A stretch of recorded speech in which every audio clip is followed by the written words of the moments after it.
안녕하세요. 여러분들의 반도체 멘토 정인호 인사드리겠습니다. 오늘 시간은 넥스틴에 대해서 자세히 알아보도록 하겠습니다. 넥스틴은 반도체 장비를 팔면서 50%의 영업이익률을 기록하고 있는 기업인데요. 과연 어떠한 장비를 팔고 있길래 이렇게 높은 영업이익률을 낼 수 있는지, 앞으로의 전망은 어떨지 오늘 시간 자세히 알아보도록 하겠습니다. 넥스틴이 팔고 있는 장비는 현재는 한 가지 장비라고 보시면 되겠습니다. 이 에이지스라는 이름을 달고 있는 장비인데, 현재는 이걸 업그레이드한 에이지스2 장비가 매출의 대부분을 하고 있고요.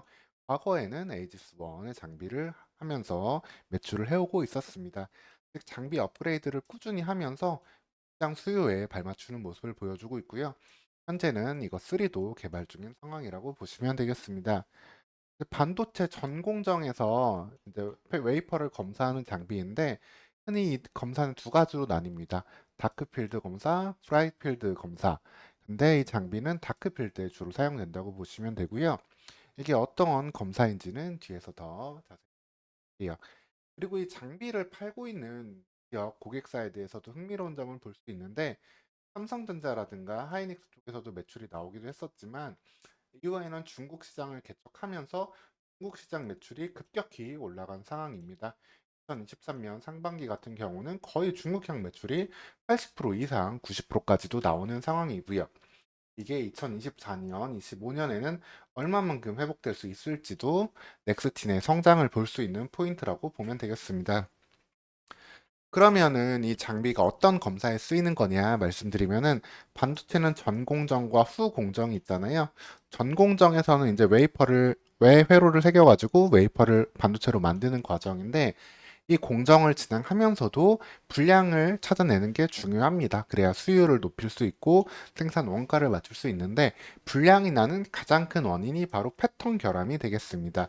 다른 필름 두께, 이온 농도, 오정열, 임계선폭의 여러 불량 이유가 있지만, 패턴 결함이 압도적인 불량률 1위 이유를 차지하고 있고요. 이 패턴 결함을 전공정 내에서 검사해주는 장비가 바로 이 에이지스 장비가 되겠습니다. 그러면은 이 에이지스 장비 아까 두 가지 방법이 있다라고 말씀드렸는데요. 브라이트필드 검사와 다크필드 검사인데, 이제 넥스틴의 장비는 다크필드 검사가 되겠습니다. 조금 검출 감도는 낮지만 빠른 검사 속도를 통해 가지고 빠르게 검사를 하면서 일반적인 공정 모니터링에 활용되는 장비라고 보시면 되겠습니다. 일반적으로 반도체 팹 기준으로 20대, 40대가 들어가고요. 브라이트필드 툴 같은 경우는 높은 검출 감도, 즉 예민한 검사에 사용하면서 중요 공정에만 제한적으로 사용되는 장비라고 보시면 되겠습니다. 이는 미국의 KLA 회사가 거의 독점을 하고 있는데요.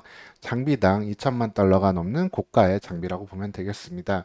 다크필드 검사에서도 역시 KLA가 갖고 있는 점유율이 독보적인데요. KLA 점유율은 90%에 육박하고 있는 모습이고요. 해당 장비 가격 역시 900만 달러에 육박하고 있습니다. 이걸 뚫고 단 업체들이 이제 두 개, 우리나라의 넥스틴, 그리고 일본의 히타치가 있는데, 히타치는 기술력에서 사실 상당히 좀 떨어지는 장비를 만들었습니다. 가격은 KLA 가격의 3분의 1 수준을 팔고 있고요. 다만 워낙 낮은 가격을 통해 가지고 삼성전자, 하이닉스에도 해당 장비는 현재 들어가고 있는 상황이 되었습니다. 넥스틴의 사이 가격, 대략 한 5에서 600만 달러 가격으로 장비를 팔고 있고요. KLA보다는 성능이 조금 떨어지지만, 속도 부분에서 조금 떨어지지만, 히타치보다는 좋은 성능을 가진, 즉 중간 정도의 가격과 중간 정도의 성능을 가진 그런 장비라고 보시면 되겠습니다. 이를 통해서 중국 기업들한테 KLA 장비를 굳이 하지 않는 중국 기업들한테 넥슨의 장비 수요가 그래서 많았다고 보시면 되고요.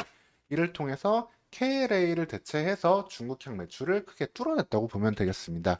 특히 미국 중국 간의 이제 갈등과 규제가 이어질수록 중국 기업들이 KLA 장비를 도입하는 데 어려움이 더 있을 수 있기 때문에 넥스틴의 중국향 매출은 더욱더 기대해 볼 수 있는 상황이 되겠습니다. 특히 중국 내 반도체 장비 투자 규모는 글로벌리 비교해도 크게 위축되지 않고 여전히 높은 수준을 유지하고 있고요.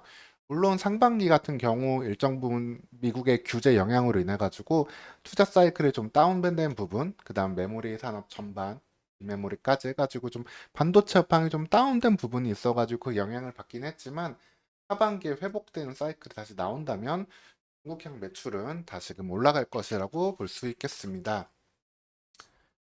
그리고 이외에도 넥스트는 추가적으로 미래를 볼 수 있는 장비를 크게 두 가지 정도 만들고 있는데요.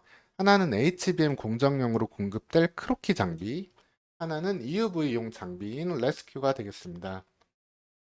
크로키 같은 경우는 이제 HBM 후공정에서도 이제 웨이퍼를 단계를 넘어서 반도체 칩셋 단계, 패키징 단계에서도 검사가 필요해졌는데 그 해당 공정용으로 현재 크로키 장비를 만들고 있고요. 해당 장비는 2024년부터 매출 가능성을 한번 기대해 볼 수 있겠습니다. 그리고 레스크 같은 경우는 EUV용, 이제 EUV용이 노광 작업 등에 사용되는 장비인데 해당 장비 관련해가지고 미세 정전기를 제거해주는 장비가 되겠습니다. 이 장비를 고객사 요청을 통해 가지고 현재 개발하고 있는데 이 장비 역시 시제품 이후에 본격적인 매출이 내년에 나오게 된다면 넥스티는 한 가지 장비에만 의존하는 기업을 넘어서는 도약의 시기를 맞이할 수 있겠습니다. 넥스틴에 대해서 그래서 재무제표를 살펴보면은 매출액이 천억을 찍을 때도 영업이익은 570억을 기록했고요.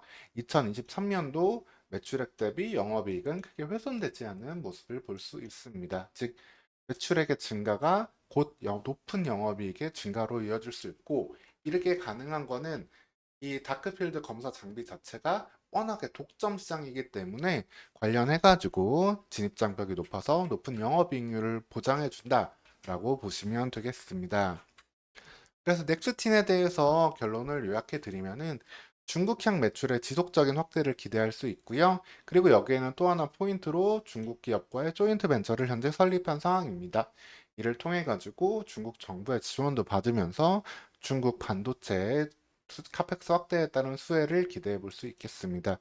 그리고 앞서 삼성전자와 하이닉스의 매출이 전반적으로 크게 다운이 됐었는데 두 회사가 다시 한번 D램 쪽부터 투자를 좀 늘리고 그리고 히타치보다 조금 더 우수한 성능의 넥스틴 장비를 채택하는 현상이 늘어난다면은 줄어들었던 국내 반도체 업체로의 매출 역시 증가해 볼 수 있겠습니다.